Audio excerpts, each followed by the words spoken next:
l'aspettavano così? Perché credo in quello che dico. Questo e basta? Sì.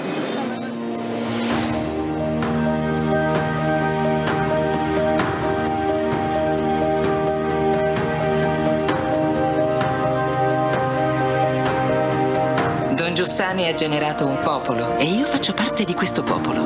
L'avvenimento in cui Dio entra nella nostra esistenza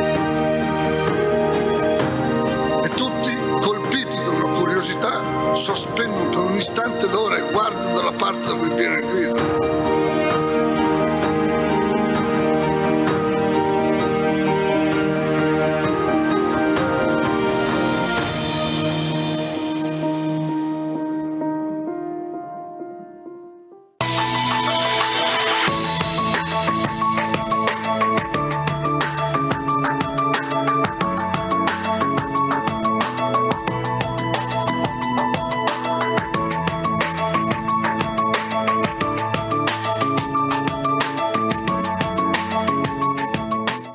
Perché l'aspettavano così?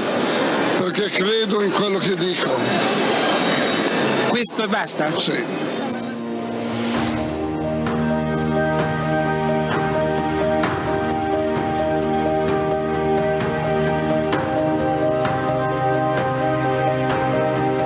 Don Giussani ha generato un popolo e io faccio parte di questo popolo. L'avvenimento in cui Dio entra nella nostra esistenza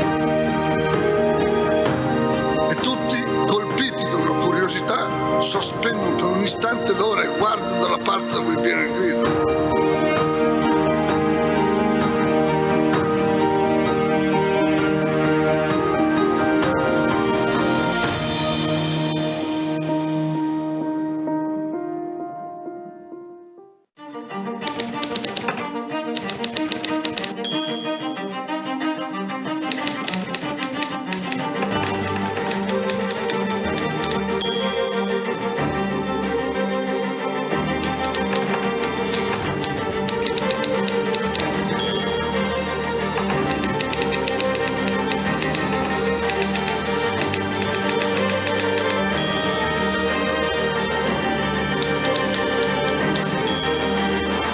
La civiltà dell'amore, fratelli e sorelle, costruite senza stancarvi mai questa civiltà. Lavorate per questo, pregate per questo, soffrite per questo.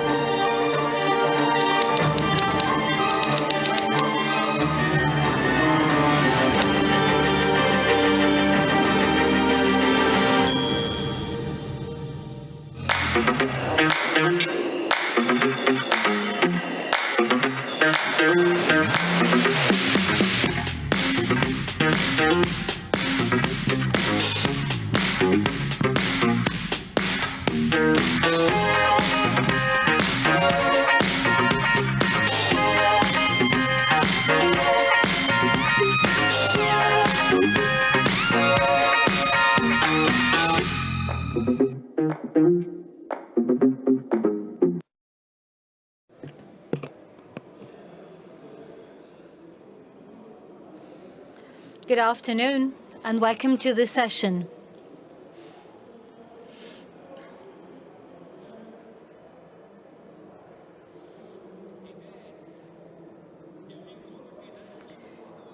This meeting stems from yet another meeting, from another encounter. The two guests we have with us are here because they've become friends. They met for the first time in Spain some time ago. They both had a book to present and a nice article in the newspaper L'Avvenire talked about this friendship. Actually, this friendship has then led to a joint pathway, and I'm happy and grateful to them because they're going to share this pathway with us. They're going to take on a risk, because they're going to submit this project of theirs to our assessment. So I'm going to start by first introducing to you Concept Maria Esquirol, which I would like you to welcome with a big applause.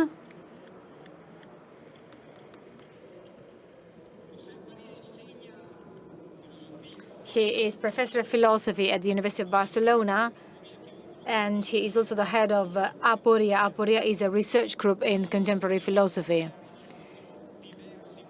He's been awarded with several prizes in Spain, and he's even become some quite successful editorial case. He tries to bring philosophical thought to closer to ordinary people. And actually, his latest book is called in Italian Umano più umano, un'antropologia delle finite infinite, an anthropology, human plus human, an anthropology of the infinite thought. And then there's another friend of ours who is Costantino Esposito. He's a long-standing friend of the Rimini meeting. He is full professor of history of philosophy at Bari University. Like I said, he's been a friend of the Rimini meeting for many years, and he's contributed to the many of the events of the Rimini meeting. He wrote Il nichilismo del nostro tempo, the nihilism of our times. And he recalls actually what takes place. So we in this session, we're going to talk about human beings and their wounds of the infinite. We've often heard the sentence, the phrase uttered by Don Giussani: Christianity was not born as an end in itself, but as a passion for the person. And then Don Giussani continued and basically wrote in 81 that the person, the son of his mother, a tangible, a concrete person, and this concreteness is the person, the self, the son of a woman and a man, the veneration for man, the veneration and the passion for the person. So the absolute esteem for the person as he or she is, and not as he or she is conceived by philosophy. So if we start from a passion for the person as the person is, we cannot but realize that the person is a need, is but a need.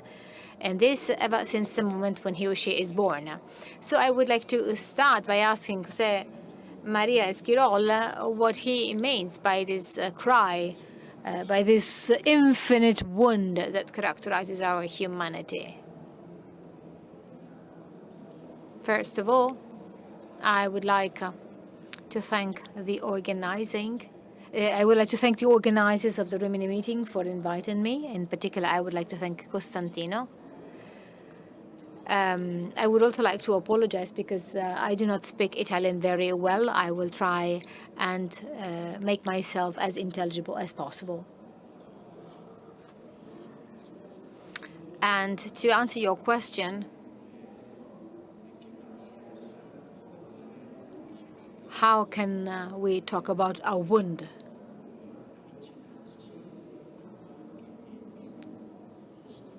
To become closer to the most intimate part of the human being, and actually to the elements that are the deepest and the most constituent of the human being.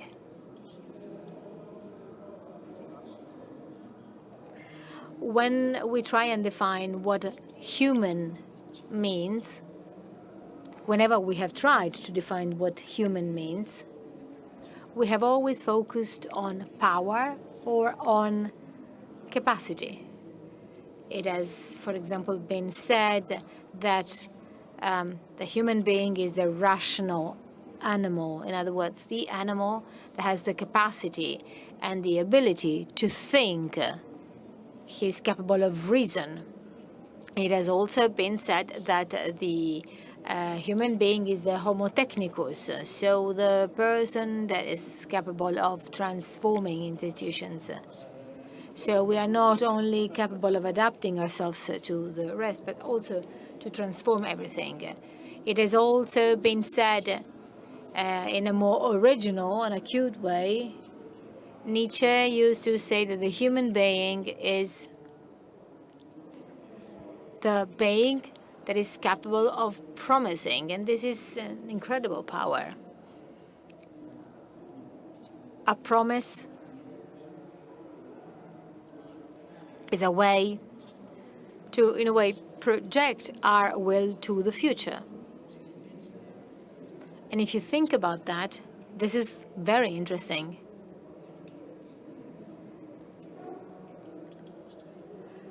I believe that all of this is indeed important, but it is not the most important aspect, the most radical and most important thing that represents and constitutes human beings at most. And when I use the word adjective, the adjective radical, I refer to the roots of the issue.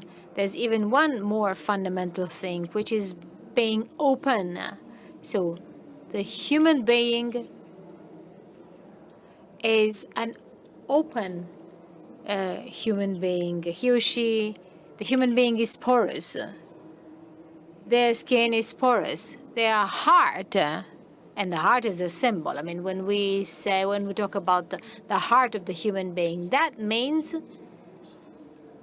that we are addressing this capacity to receive.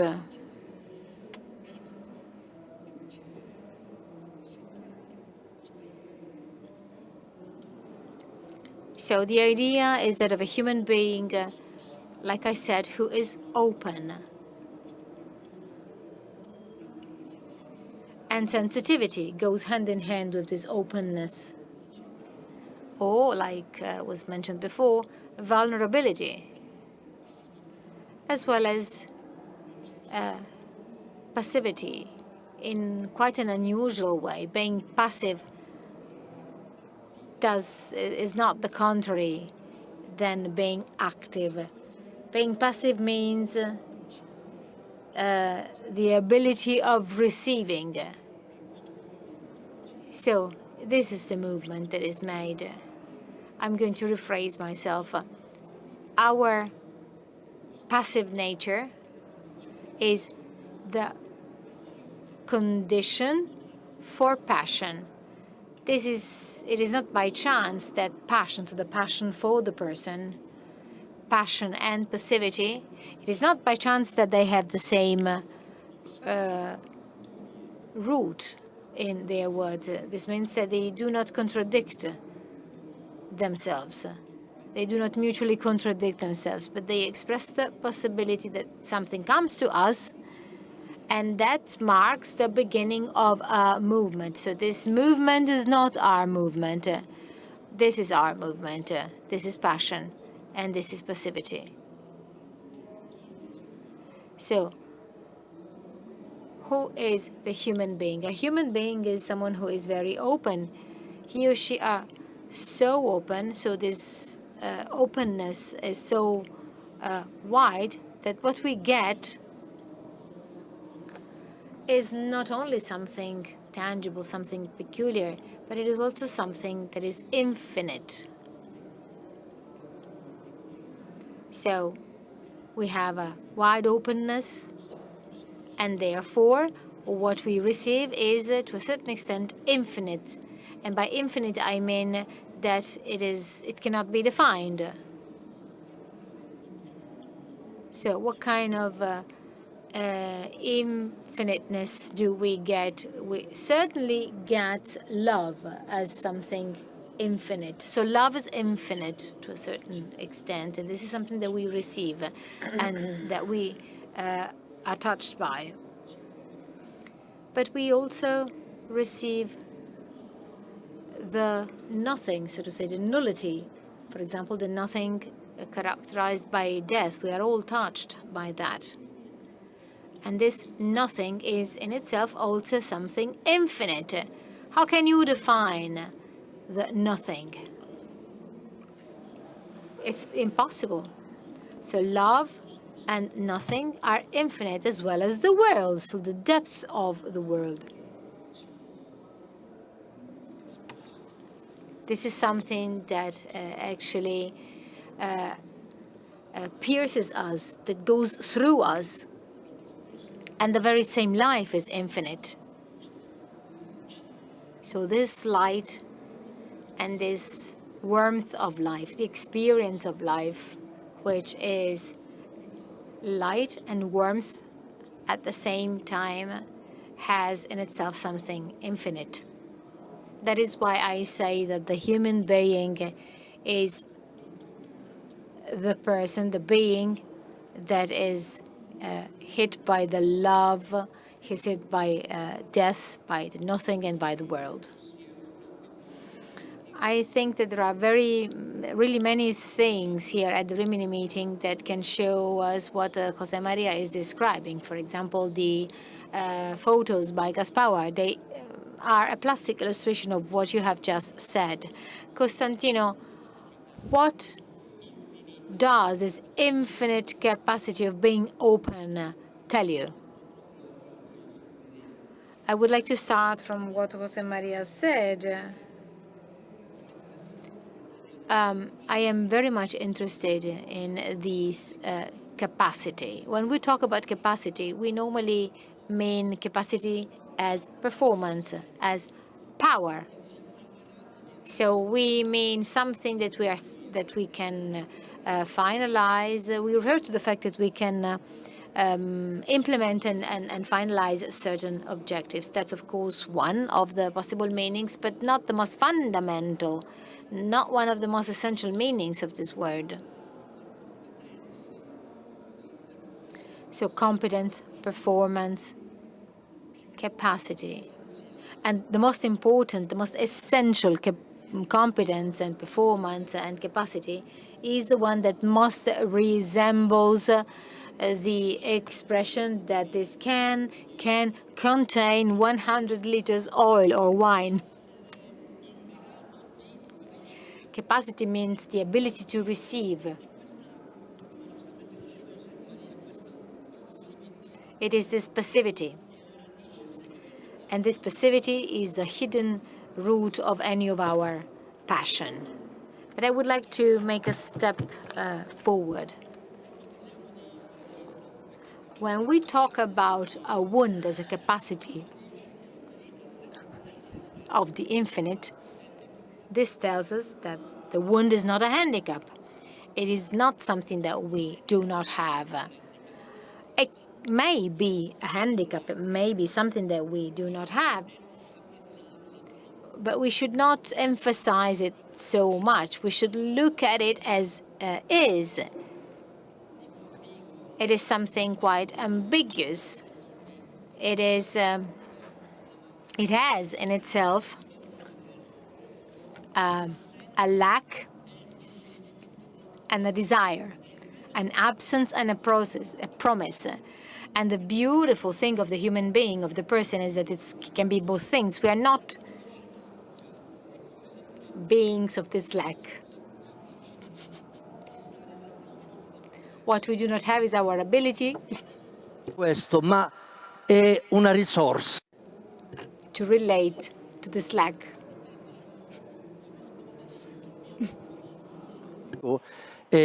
C'è un'esperienza che There is an experience that is more telling of this wound. You talked about openness. You talked about being porous. So our skin is porous. It means that something can go through it. That's why we feel the warmth and the cold. If we go too close to a flame, we may get burnt, or we caress the person whom we love. And that means porosity. That means being porous. It means being porous of the sense. So this wound is the capacity that the human being has to make questions, to pose questions.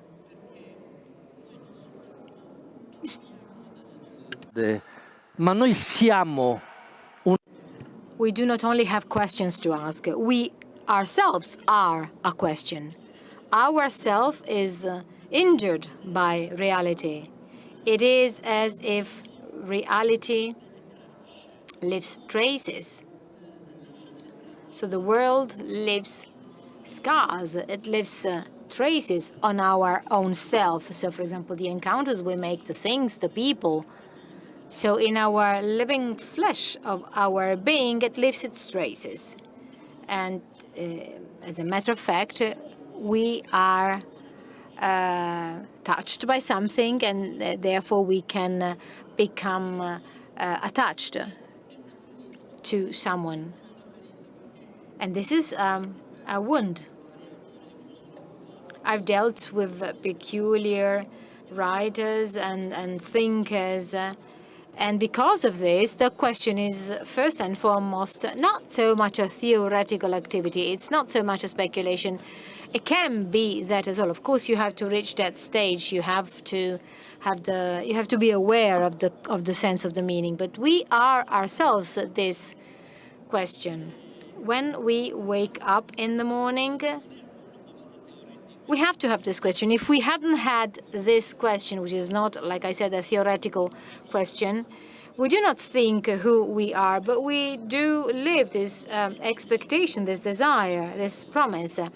Uttering the word question for me means that I refer to a desire, to a wish. Question does not only mean curiosity. The question is a request. It's the request for something and the request to someone. So why is this a wound? It's a wound because it implies that there's always a longing to know something. You probably remember the Italian poet Leopardi. In one of his most famous works, he asks nature, why are there stars in heaven? Why does spring come every year? And then in the end he said, and I, who am I? And who am I? So this is how I think and what I ask myself. And conscience stems from there. And that's a wound.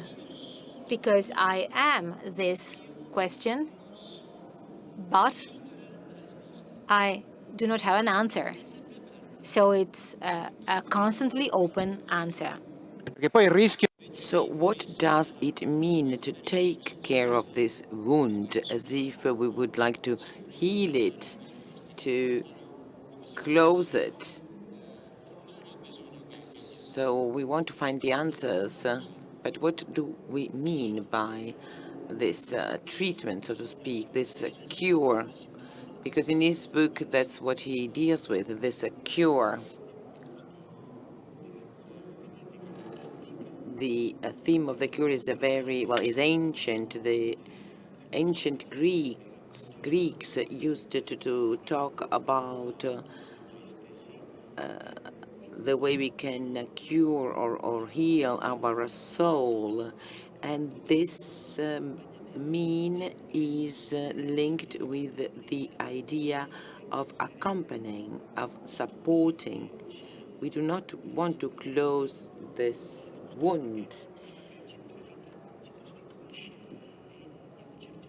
Those that wounds us creates us.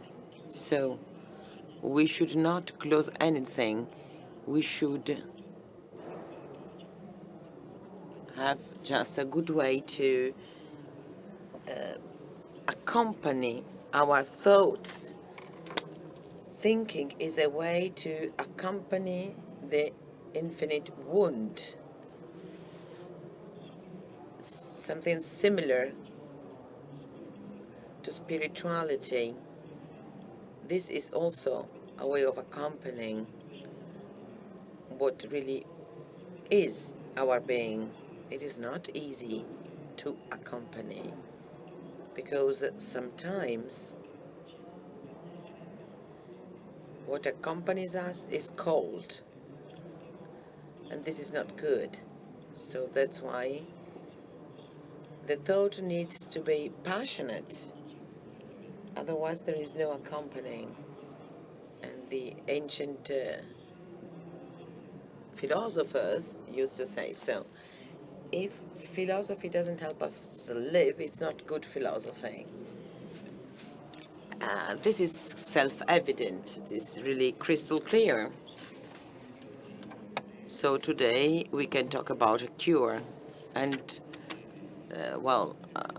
accompanying in a positive way and do some good. Well, here I have some issues, and I'm gonna share them with you. In the history of our thought and in everyday practice, there is a risk. Maybe it's not your own risk. That's why we're friends. We can actually talk about different challenges. This cure could be seen as a therapy, as a treatment. Well, curing means healing, yes. But I think about the past, about Seneca, about Nietzsche. So the cure of the thought should help us in educating ourselves. We should mold ourselves, avoid dangers, learn how to die, learn not to be afraid of dying. There is some kind of high-level survival technique. So the late ancient thoughts that we are tells us all this. So here I would like to propose to give this reading to the issue, because the cure is something ambiguous, and it can lead to some kind of self-referentiality. One heals himself, keeping the pieces of his eye together. And it is, in a way, a treatment, a therapy. But if we go back to the real, true therapy, the cure is the proof that we are a relationship with someone else. So this is true through our questioning to our desire. So the cure is not like moderating our desire, as the therapy used to say and still says. If we have too many desires, well, this is not good, because reality overwhelms us. It actually creates illusions, and then we are disappointed. As Schopenhauer said, we shouldn't ask for too much in order not to be too unhappy.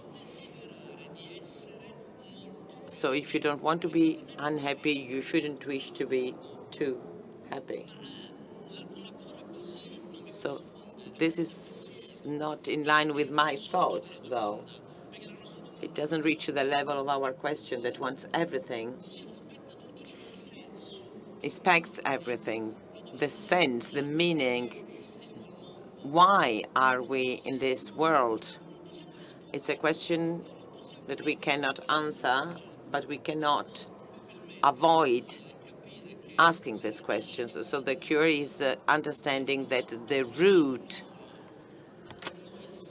of this question is something different that is within ourselves. As Augustinus used to say, the more I am aware of myself, the more I know that I am, in a way, something else, something alien to myself.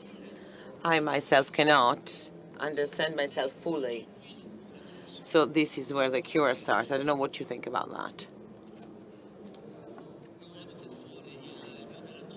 We do not want to exclude our moderator.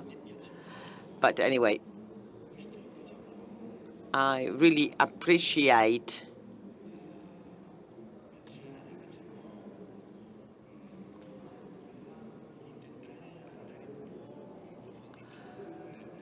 trying to go deep into things.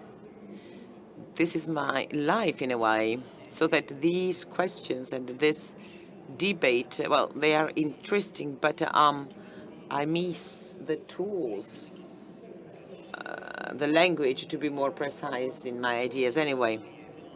Say it in Spanish. In italiano un po'. No, well, I'll use my shaky Italian. I believe that the word cure is not the best one, the most appropriate, the most suitable. It doesn't fit completely because there is this danger, the danger of simplification on one side. Simplification means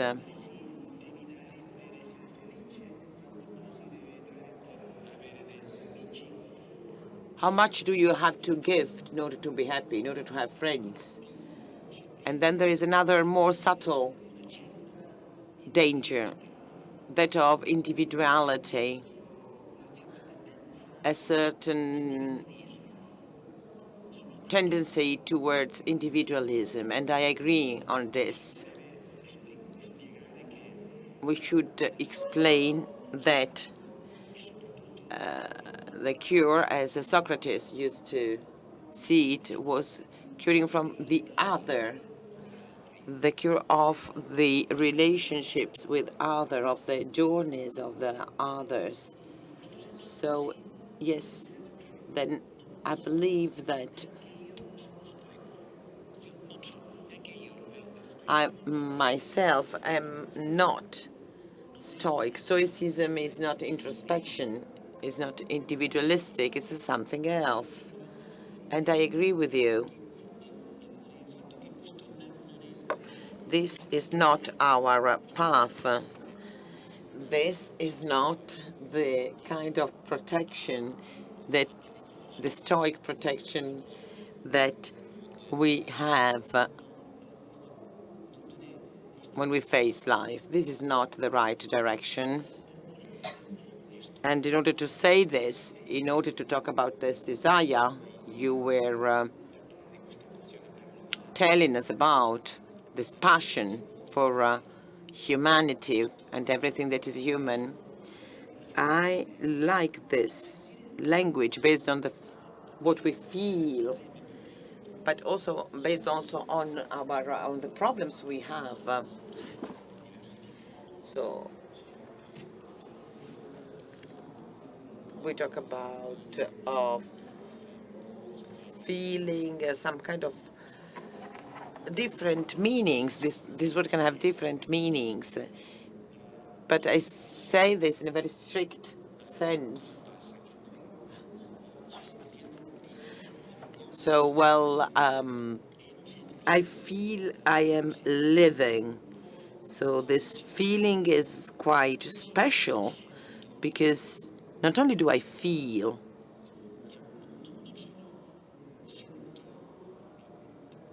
no. Okay, I'm not only talking, but I hear that I'm talking. Di riflessività involontaria. It is some kind of unintended reflection.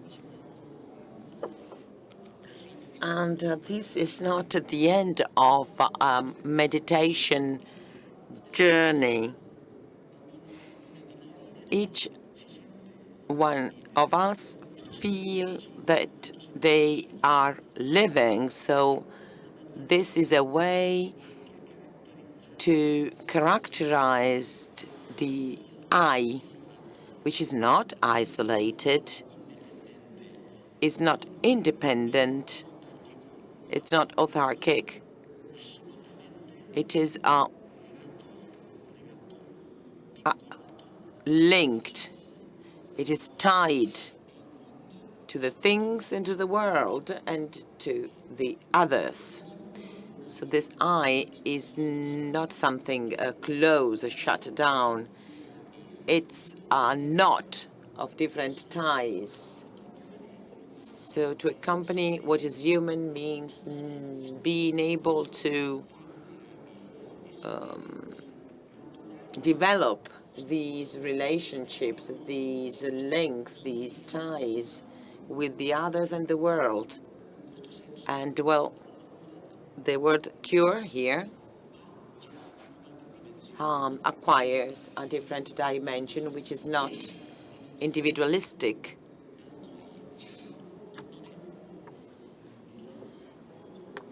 It is not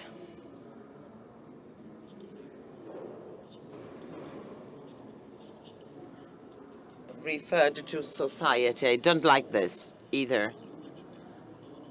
Society, humanity, is not what I mean. The individual person put together, the collectivity. So this is my reflection on this. So at this stage, we're going to go back to this relationship between the I and the us. But I would like to focus on yet another word, which is I know is very dear to you and to Costantino, which is the word vocation. You use the word vocation. You say that the passivity we talked about before makes it so that what's important in our life is not so much our power, but in a way, it's the answer to what is happening to us. Exactly, precisely. So what does this mean? I would like both of you what you intend to this decisive attitude, to this decisive stance in order to describe this attitude. Well, I believe the word vocation is really difficult and a negative word in a sense.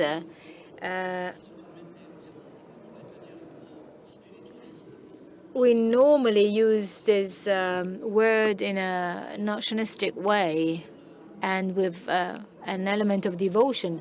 It is, first of all, a like word.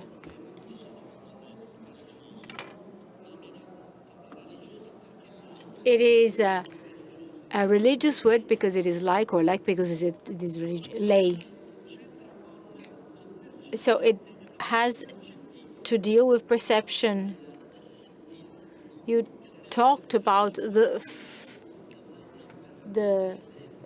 perceiving. You talked about feeling, but I think you meant perceiving. So vocation,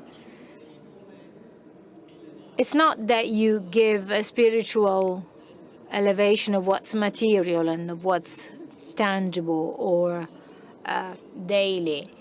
Vocation is like a dimension of the way we perceive things. Due to the wound of us as human beings, when we perceive things, there is not only a mechanism, namely a fact that there's an external body that hits our body or our soul.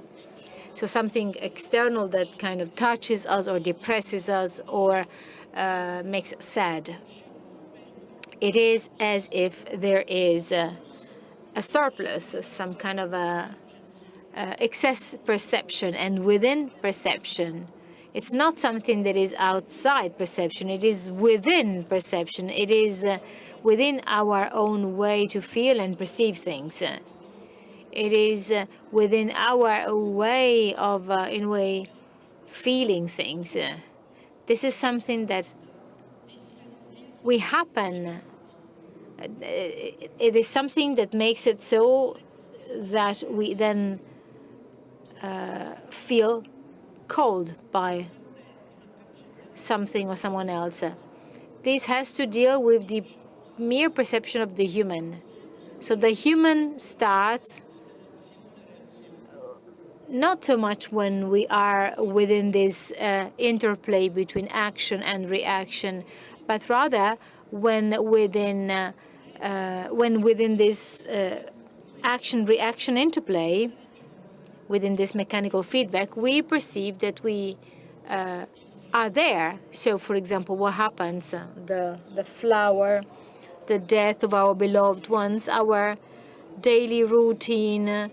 So our relationship with our wife and our children, in other words, ordinary life. I mean, all of this is waiting for us. It is waiting for us to, in a way, implement that openness that Josep Maria said before. So vocation does not only mean that there's someone else who calls you and then in a way creates an abrupt change in your life. Sometimes it is even that. But in our ordinary life, what does vocation mean? Vocation means that we perceive that there's a mystery in reality calling for me. And I believe that mystery is the most tangible thing there is. It's more tangible than a table or than the very fact that here I have my dear friend Josep Maria sitting next to me. Because the mystery is that when I discover that Josep Maria is here for me and not thanks to me. He's here so that I can understand who I am thanks to the friendship with him. It is a sense in excess which is typical of our normal perception. It's not so much that I perceive that there's someone or something calling me, but rather it means that if I pay attention to this vocation, well then I give reality the possibility of being, of disclosing its sense to me.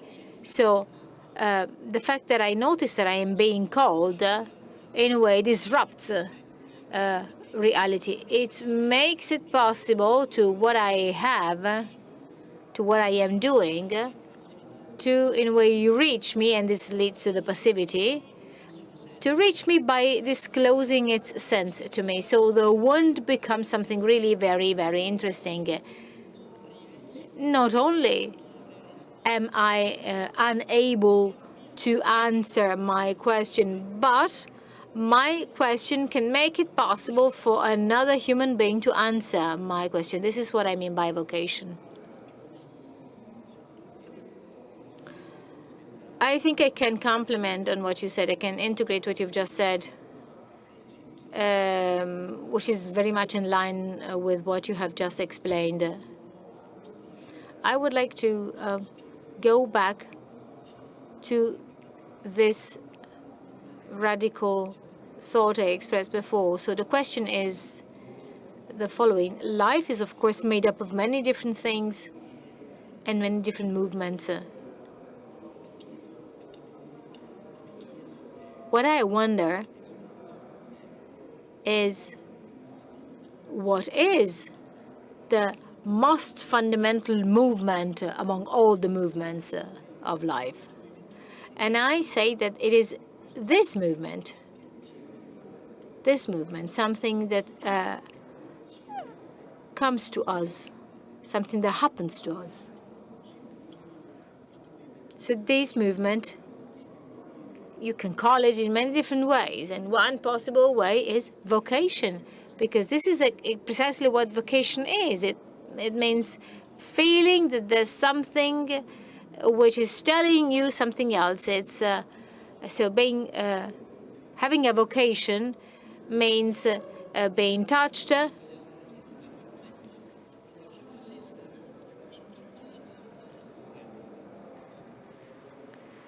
so this question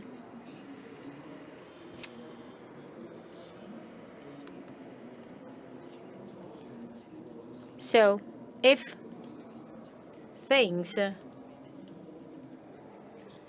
this is the fundamental movement, it means that the second fundamental question is precisely this. In other words, we are doing something. We are thinking. We are implementing. We are talking. So with our words, by generating words, the question, for example, that concerns why does the human being speak or talk.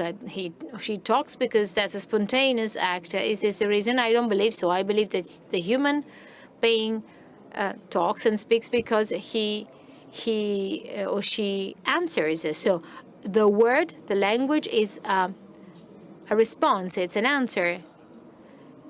So in the basic origin of language, the word is an answer.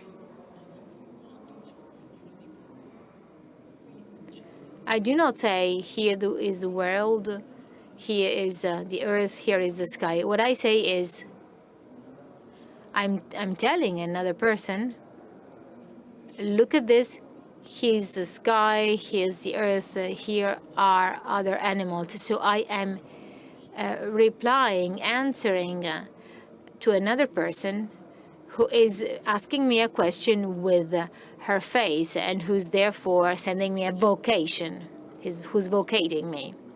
So the face of the other is something that we receive. Their face is an invitation to me, basically to look at many other things outside, the moon, the sky, the earth. So this is the most basic starting point of this movement. So we can say that the most fundamental human movement is this response, this reply, this answer, or even the responsibility. So a response and responsibility. Responsibility is the same. Responsibility is the second movement. That is why we talk about responsible actions. What do we mean by a responsible action? A responsible action is precisely a true action. If we have an action that is not a responsible action, that's not an action.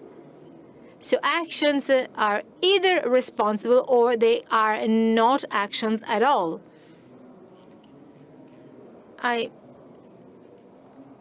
In many occasions, and I think this is something that I have already discussed with Costantino, we talk a lot, and sometimes I also talk a lot, and then sometimes I'm not happy with what I said before.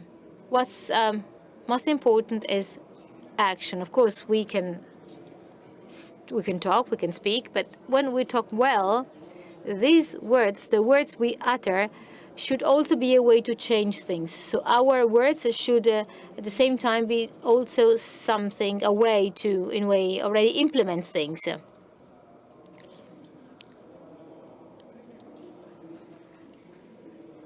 When you are dealing with real, true actions, these actions bring us together. Oftentimes, the separation between people is due to words that have not been too, in a way, intimate, or because they are due to words that are labeling the other. When there is an action, there is a link, a communion in action. I very much like an excerpt of a famous short story of a novel by Camus, The Plague, and the most important excerpt of this novel is actually an excerpt in which you have the old Jesuit and the doctor who talk with one another, and the doctor, the physician, in a very critical situation, the two are witnessing the agony of a young person. So in that moment, the doctor, the physician, tells the Jesuit, the two of us are working for the same goal. And this is the only important thing. That's the only thing that matters beyond any words. I believe that this is very important. That's the only thing that matters in order for actions to be true, to be authentic. Because the Jesuit and the doctor, in that precise moment, we're carrying out an action, a true action. And that was the reason for the communion between these two people. I'd like to add something on this. This idea is beautiful. That is to say, when you say that a true word is something that is an action in itself. But on the other hand, the most important action is when we pronounce the word I. You said quite rightly, when I say sky, animal, sea, I am actually telling someone, look, so I am answering. And the same is true for the I, because when we say I as a personal pronoun, I think, I do, I hate, I love, I work, I will go, the I is this part of the world. It's us. And it's in a way the so-called ground zero of any locution. But the I is created when someone say, hey, you. And you say, me, I. My 2-year-old niece, when she talks about herself, she says you, not I. And this really surprised me. She says, you want to eat. Because that's how people call her. They call her you. And this is something that makes me envious. I would like to rediscover this, to realize once again that what I hope is that my niece will then discover that she's an I and not a you, but she shouldn't forget that she's called you. Benissimo, benissimo. Chiedo scusa al moderatore. Ma ci mancherebbe. I'm sorry. What's the real name of your niece? Maria Paola. So thanks to Maria Paola. So this relationship between I and you takes us back to the question we were dealing with before, the relationship to us, to the society. So this needs to be underlined because it is clear that what you're saying goes beyond the simple intimistic reading of one's personality and one's relationship to reality. It is a decisive reading key for the relationship with the others, with the society, up to politics, up to life. So I would like to have a very short answer from you, because, well, actually we don't have much time left. Why is it decisive, what you're saying? Why is it decisive in order to read the reality that surrounds us and to recreate those relationships that are less homogeneous, less united? Jose, I think this question is linked with the fact that the links between people create community. And that's an image that I like a lot. I'll try to describe it to you. I imagine that every single person is a small vertical that is defined on the horizon of the earth. So something that is precarious, defined on the horizontality of the earth. And these vertical lines cannot stay vertical on its own. There is some kind of interdependence in the horizontality of the earth. There are no artificial hierarchies. There's an connection in this horizontality. But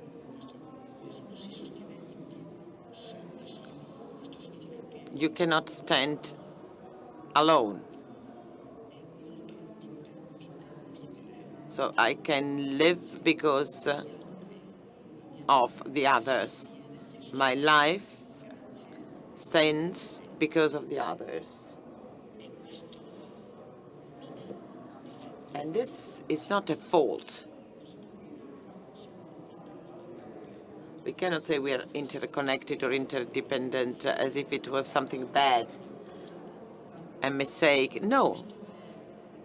This is something good. It's a gift, so to say.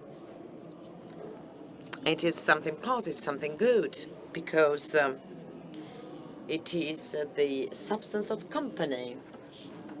It is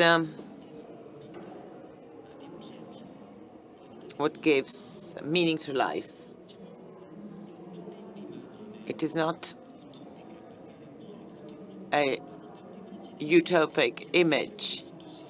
It is something that is essential.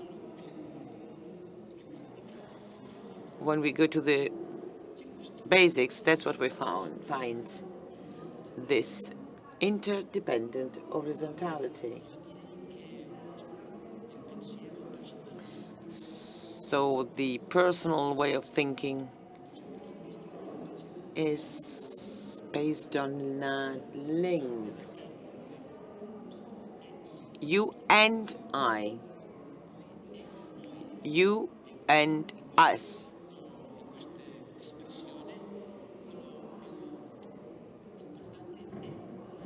And this, the most important part here is the end, linking the two parts. This is what explains this interdependence. And I think we can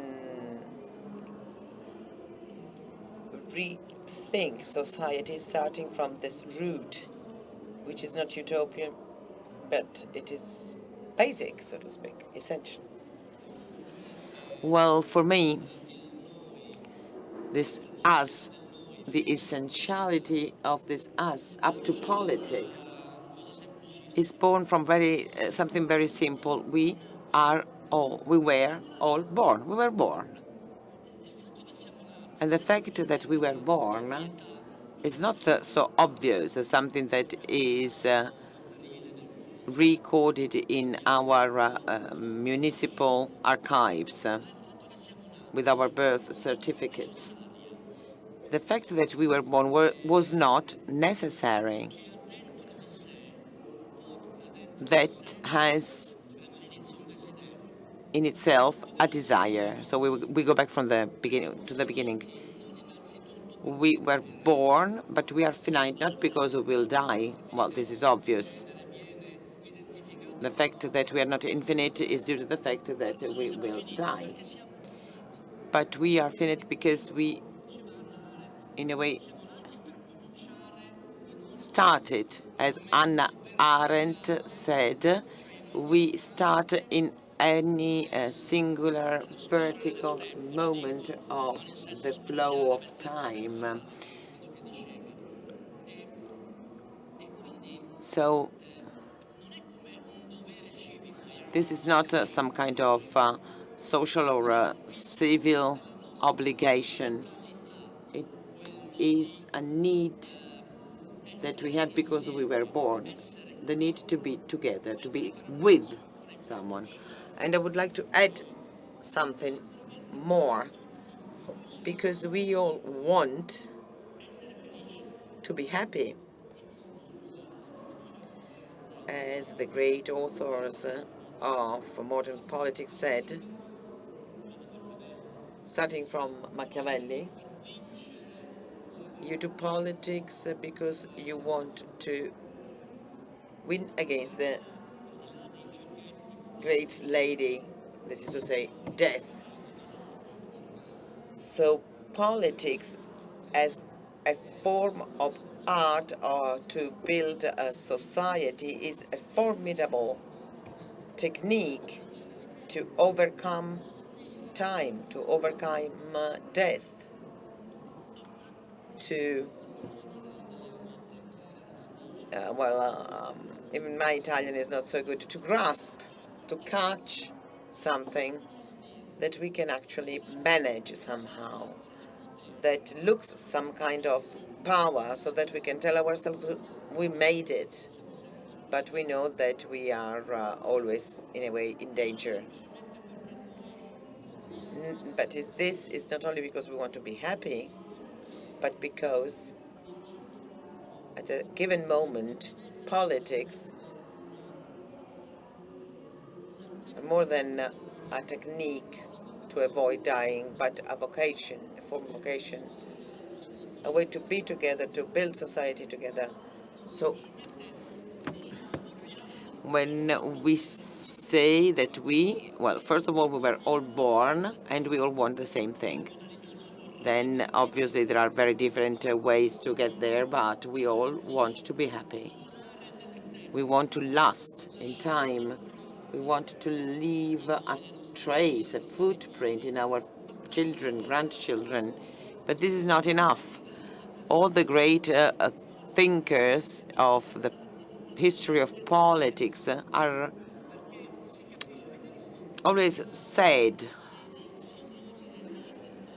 let's think about the portraits of the lords of the Renaissance. They were the lords of the world, but they were always very melancholic, very sad, because their power throbs with the idea that tempus fugit.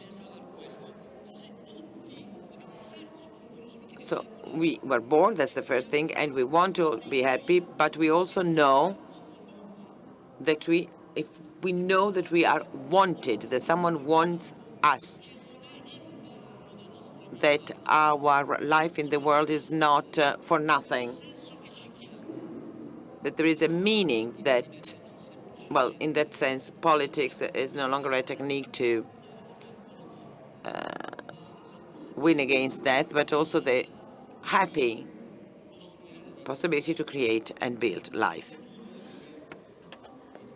To conclude now, because we don't have much time left, so another question.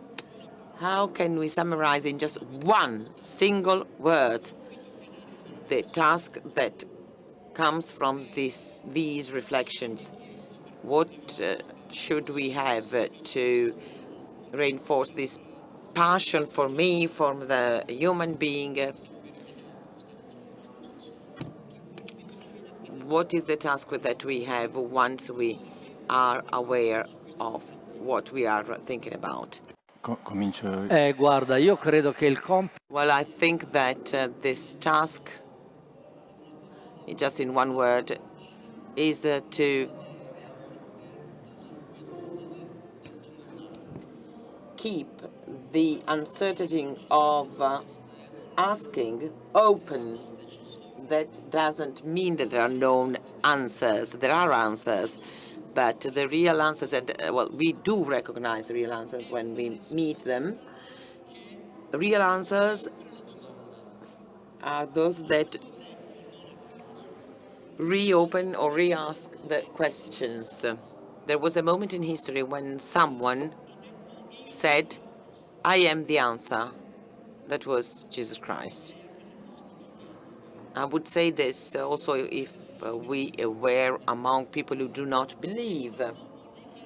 So that man who was the answer, when he met the first two, what did he tell them? This is really moving. What are you looking for? And he continued being an answer because he continued looking at those two. It was not that he wanted to know something. Also, afterwards, till the end, he kept asking. So his answer was a question. What are you looking for? Are you there? So this is the first thing. Then there is a second thing. We can keep a question open only in a friendship, like among ourselves here. Alberto Magno, who was the teacher of Thomas of Aquin, we can look for the truth only in the sweetness of being friends.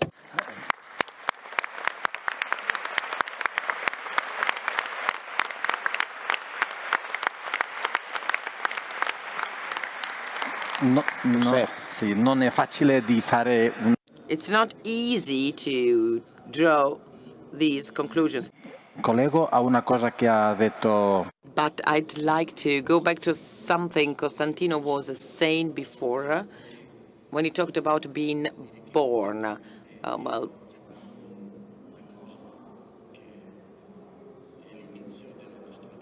the birth is the beginning of our life.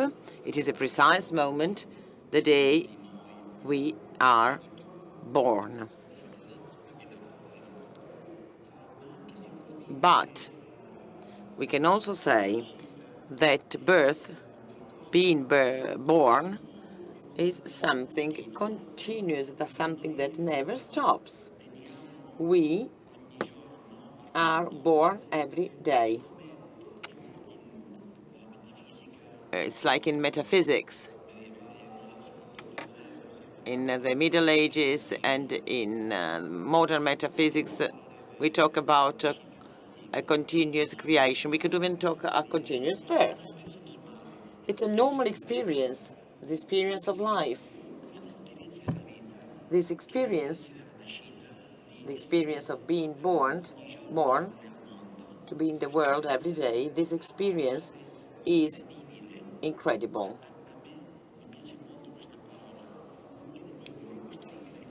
This is incredible. It is incredible that every day all of us are in the world, and this is the experience of our birth, and it is a mystery, and I'm sure of this. It is a mystery because it cannot be explained. You cannot explain it. There is no way to explain this. There is no genetic explanation that can tell us why we're here. Sharing this moment of life. And we can say this. It is something which is very, in a way, humble. And what can we say? We can say that the mystery of life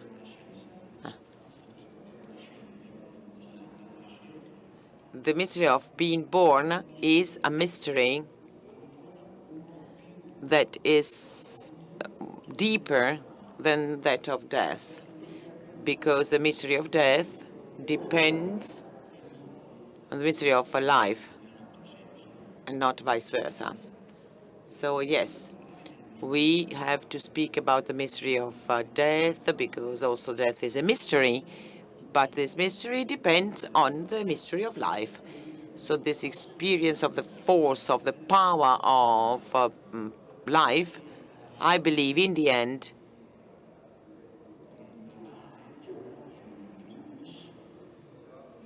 the starting point is the starting point from which the passion for the human being and from the human being. That's what I think.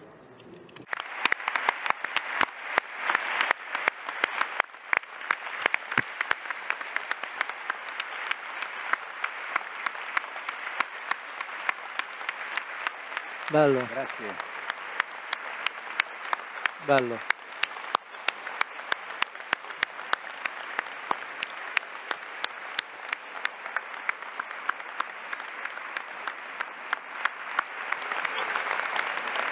Grazie, grazie.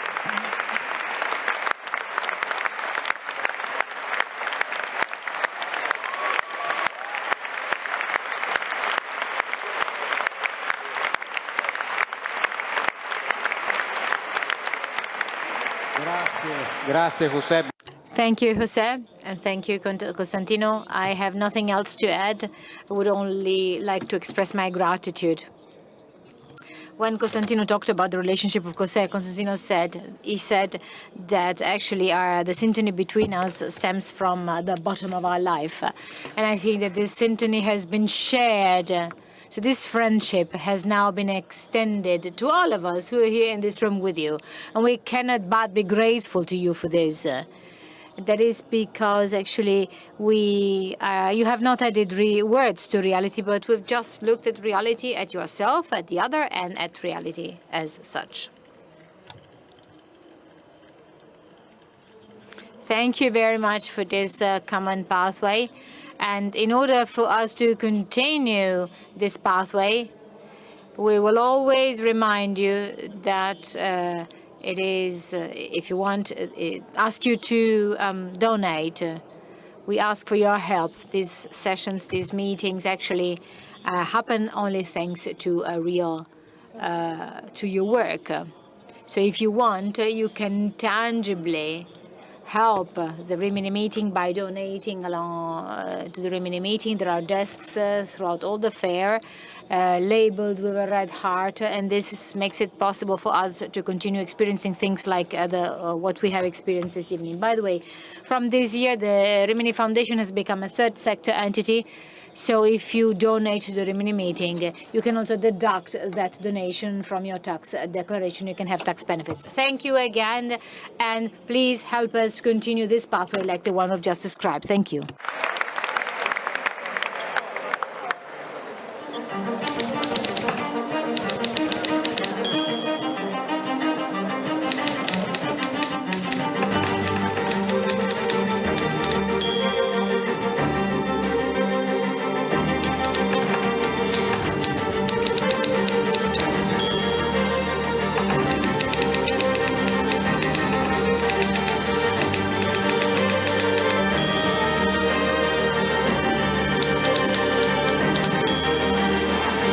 Civiltà dell'amore, fratelli e sorelle, costruite senza stancarvi mai questa civiltà. Lavorate per questo, pregate per questo, soffrite per questo.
Perché l'aspettavano così?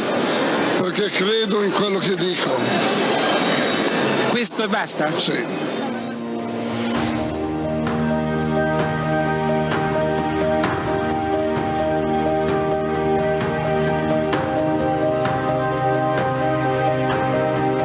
Don Giussani ha generato un popolo e io faccio parte di questo popolo. L'avvenimento in cui Dio entra nella nostra esistenza e tutti, colpiti da una curiosità, sospendono per un istante l'ora e guardano dalla parte da cui viene il grido.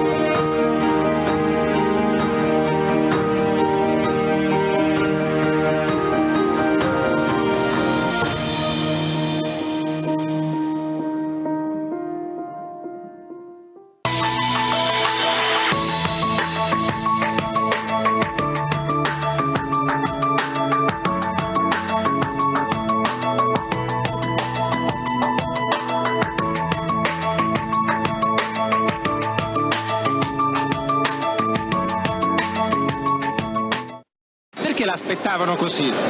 Perché credo in quello che dico. questo e basta? Sì.